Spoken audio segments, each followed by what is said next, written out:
Alors, une œuvre de Michel Tremblay, La grosse femme d'à côté est enceinte. C'est du Michel Tremblay, c'est du Michel Tremblay. Autant Sénécal appartient à son créneau d'assassin et d'écorché vif, autant Michel Tremblay va aimer beaucoup jouer avec les personnages de Montréal-Est, endroit où il a grandi lui-même, modeste, plus ou moins scolarisé, en tout cas, plus moins que plus, ça c'est clair, et avec un langage très à eux qui va conserver dans les dialogues de ses personnages. Alors, autant il va y avoir beaucoup de tendresse dans ces romans-là parce qu'ils sont touchants, les personnages. C'est des gens qui, comme n'importe qui, là, qui cherchent à bien faire, à être bons, à gagner leur vie, à élever leurs enfants du mieux qu'ils peuvent, mais avec très peu de moyens, et ils se retrouvent souvent dans des situations assez cocasses. Alors, ça se passe un 2 mai 1942. On est en pleine Deuxième Guerre mondiale.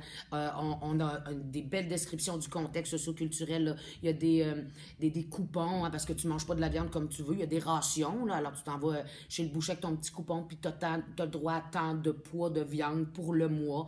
Et c'est ça. Tout est calculé comme ça pour l'effort de guerre, là, quelque chose comme ça.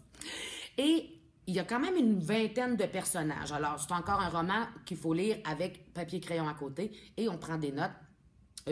Qui fait quoi, est avec qui et qui a comme enfant. Et ça se passe en une journée. Alors, c'est quand même une journée chargée, là.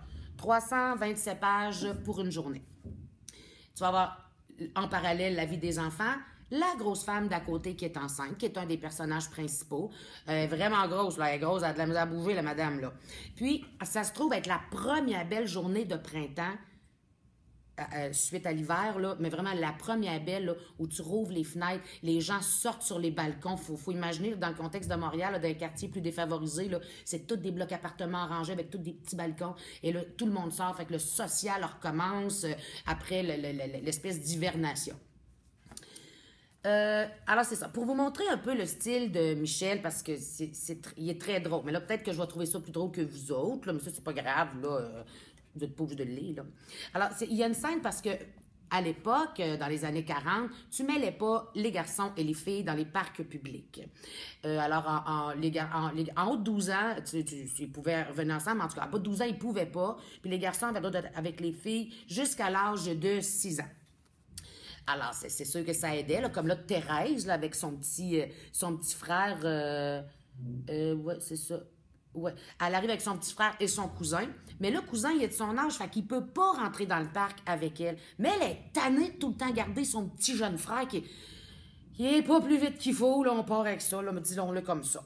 Alors là, elle a une idée pour que son cousin rentre au parc, puis elle dit, elle dit, il y a une autre affaire au règlement. Si t'es handicapé, t'as le droit de venir avec une fille au parc. Fait que là, elle dit à l'autre de jouer l'handicapé. Mais ils ne sont pas vraiment entendus sur les choses précises à faire pour être handicapé. Alors, voici ce que ça dit dans ce petit bout-là. Dès que la grosse clôture de fer tricoté qui entourait le terrain de jeu, soi-disant pour protéger les enfants, fut traversée, Philippe, sans crier gare, sans dire « Attention, je commence », presque au milieu d'une phrase, se mit à se contorsionner, à se crocher les yeux, à sortir la langue, à boiter d'une façon tellement grotesque qu'on aurait dit une marionnette embrouillée dans ses fils, ce qui fit dire à Thérèse « Philippe, mets-en pas trop, il va avoir peur de toi, puis ça va être pire. » Marcel demanda timidement « Philippe, c'est parce que ça, c'est le pas vite, le petit jeune, là, il n'est pas capable de dire Philippe, fait que c'est Philippe. Philippe, il est malade. On va-tu être obligé de s'en aller chez nous? » Thérèse s'accroupit à côté de lui. « Non, Marcel, Philippe est pas malade, ça fait partie d'un jeu, tu vas voir. Il va pouvoir rentrer avec nous autres, puis on va avoir bien du fun. Tais-toi à cette heure. » Elle se releva et se tourna vers son cousin. « Boite un peu, mais juste un peu. Philippe, mets-toi un bras croche, mais juste un. Bon, c'est ça. Croche pas trop la tête, là. On n'est pas dans une vue de peur. » En tout cas, vous voyez le genre de description. On peut facilement imaginer le jeune d'une douzaine d'années s'en allant boitant, avec la langue sortie puis les yeux tout croches au travers de ça, simplement pour avoir l'air un petit peu déficient. Alors, c'est beurré très épais, c'est du Michel Tremblay. Facile à lire, vocabulaire très courant. Les dialogues, on est dans le très, très familier. Ça peut frôler le populaire facile. Mais d'une générosité incontestable pour faire le travail à faire, remplir les fiches avec ça. Comme ça se passe en une journée, on voit toutes les facettes des goûts des gens, de ce qui est important pour eux et les caractéristiques sociales, le contexte socio-culturel aussi. Alors, si vous choisissez ça, c'est sûr que c'est beaucoup de rire garanti.